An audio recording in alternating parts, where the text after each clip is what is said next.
अल्हम्दुलिल्लाहि रब्बिल आलमीन वस्सलातु वस्सलामु अला सय्यिदिल मुरसलीन अम्मा बअद फ़ऊज़ु बिल्लाहि मिनश शैतानिर रजीम बिस्मिल्लाहिर रहमानिर रहीम अस्सलातु वस्सलामु अलैका या रसूलल्लाह व अला आलिका व अस्हाबिका या हबीबल्लाह अस्सलातु वस्सलामु अलैका या नबियल्लाह व अला आलिका व अस्हाबिका या हबीबल्लाह। रोज़े के शरई मसाइल के हवाले से हमारा ये मसाइल का सिलसिला चल रहा है और आज पार्ट नंबर 12 है, किस्त नंबर 12 है। आज की किस्त में सबसे पहला सवाल ये है कि बवासीर का एक ऐसा मरीज़ है कि जब वो क़ज़ा हाजत के लिए जाता है तो क़ज़ा हाजत मुकम्मल नहीं हो पाती और वो कब्ज़ का शिकार हो जाता है। लेकिन अगर क़ज़ा हाजत से पहले डाबर लाल मंजन इस्तेमाल कर ले तो मुकम्मल क़ज़ा हाजत हो जाती है। तो अब सवाल ये है कि क्या मुकम्मल क़ज़ा हाजत के लिए ऐसा शख्स रोज़े की हालत में डाबर लाल मंजन इस्तेमाल कर सकता है? तो इसका जवाब ये है कि रोज़े की हालत में बवासीर का ऐसा मरीज़ डाबर लाल मंजन इस तरह मुकम्मल एहतियात के साथ इस्तेमाल कर सकता है कि इसका कोई जुज़ हल्क से नीचे ना उतरे, यानी दांतों पर उंगली के साथ, यानी उंगली पर ये मंजन लगाकर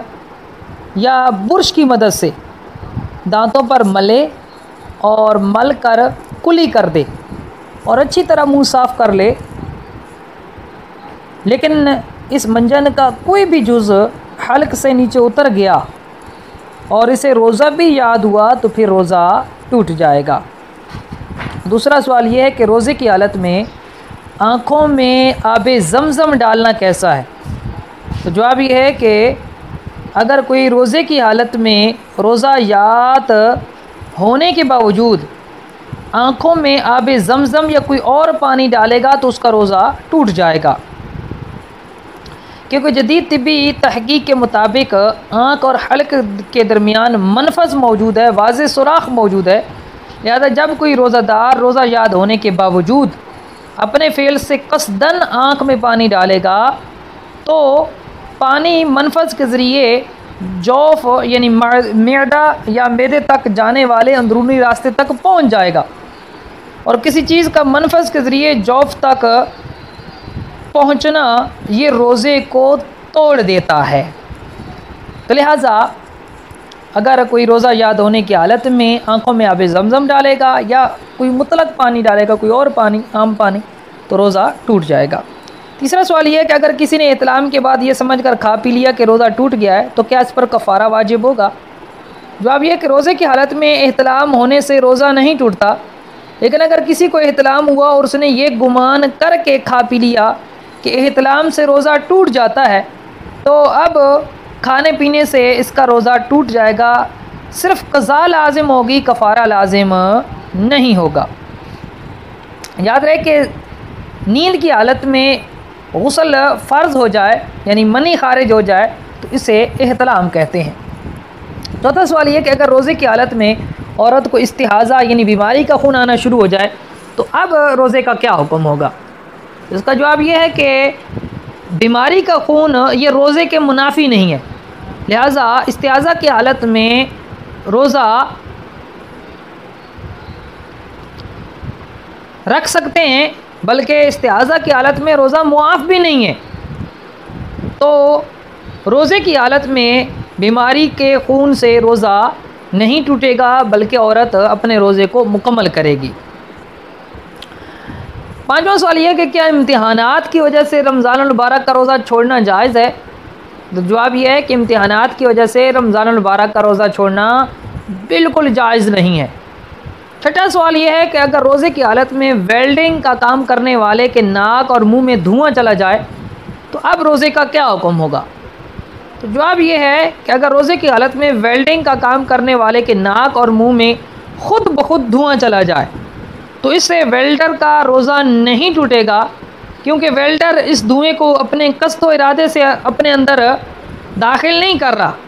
और न ही उसका इस धुएँ से बचना मुमकिन है, तो इसलिए इससे रोज़ा नहीं टूटेगा। सातवां सवाल यह है कि अगर कोई काफिर मुसलमान को इफ्तारी का सामान दे तो क्या मुसलमान काफिर के दिए हुए सामान से इफ्तारी कर सकता है? तो जवाब यह है कि अगर कोई काफिर मसलन हिंदू वग़ैरह मुसलमान को इफ्तारी का सामान दे और वो गोश्त के अलावा हो, तो मुसलमान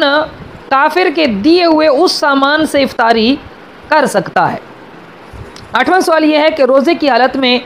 अगर कहीं ज़ख़म हो तो उस पर मरहम और दवा लगाना कैसा है। तो जवाब यह है कि रोज़े की हालत में ज़ख़्मों पर मरहम और दवा लगाना बिल्कुल जायज़ है, इससे रोज़े पर कोई असर नहीं पड़ता। 9वां सवाल यह है कि क्या रोज़े की हालत में लिकोरिया आने से रोज़ा टूट जाता है। तो जवाब यह है कि लिकोरिया ये जो वाइट पानी होता है औरत की अगली शर्मगाह से आता है,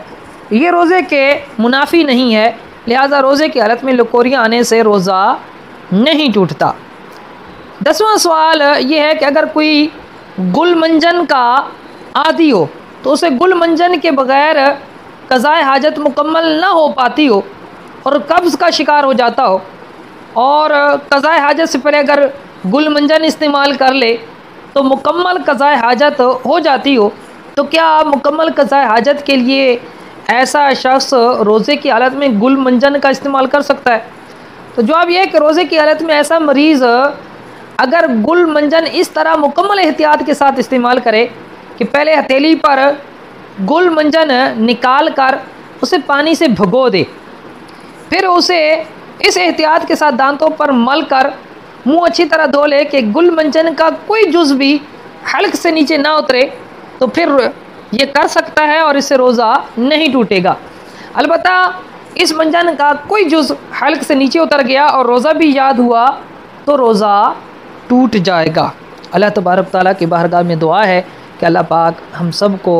रमज़ानुल मुबारक का एहतराम करने की तौफ़ीक़ अता फ़रमाए, खूब इबादत बजा लाने की तौफ़ीक़ अता फ़रमाए, गुनाहों से बचने की तौफ़ीक़ अता फ़रमाए और इस माह मुबारक का सदका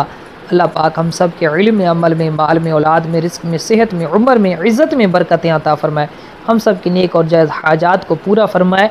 आमीन बिजाहि नबील अमीन सल्लल्लाहु अलैहि व आलिहि वसल्लम।